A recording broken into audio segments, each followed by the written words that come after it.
bilowgii qarnigii 20aad wax waliba waa ay isbedeleen. iftiinkii khilaafadii Cusmaaniyiinta ahaydna waa uu sii damay.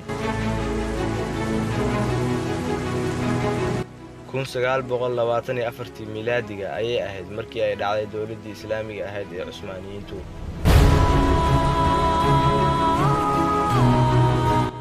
Turkiguna waxa uu galay marxalad cusub, waxaana qabsaday hogaamiye Kiriitalis ah oo la yiraahdo Mustafa Kemal Atatürk.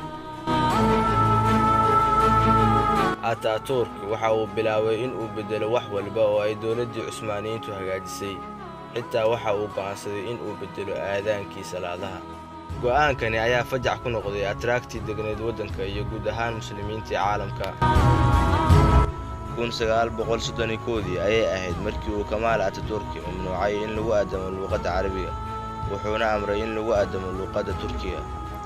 wuxuu sidoo kale amray in qofkii ku aadama luuqadda Carabiga la qaraaco kadibna la xiro.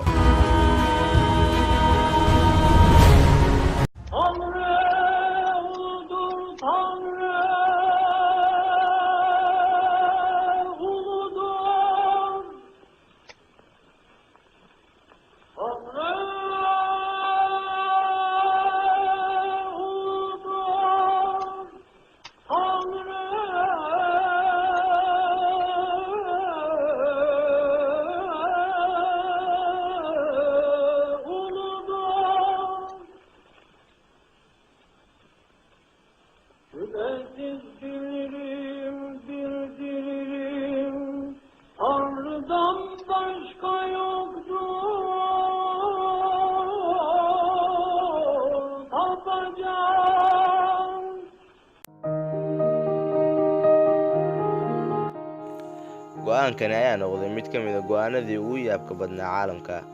dad badan ayaa isku dayay inay khilaafaan, balse xabsi iyo jirdil ayay kala kulmeen.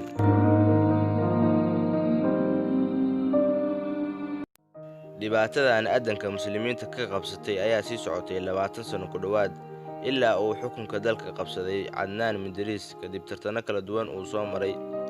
waxa uuna hore ka bilaabay in uu soo celiyo shacaa'irtii Islaamka. shaqadii u horeysay uu qabtana waxa ay ahayd inuu aadanka sidiisa hore ku soo celiyay. كانت أولى قرارات عدنان مندريس أن يعود صوت الأذان كما كان.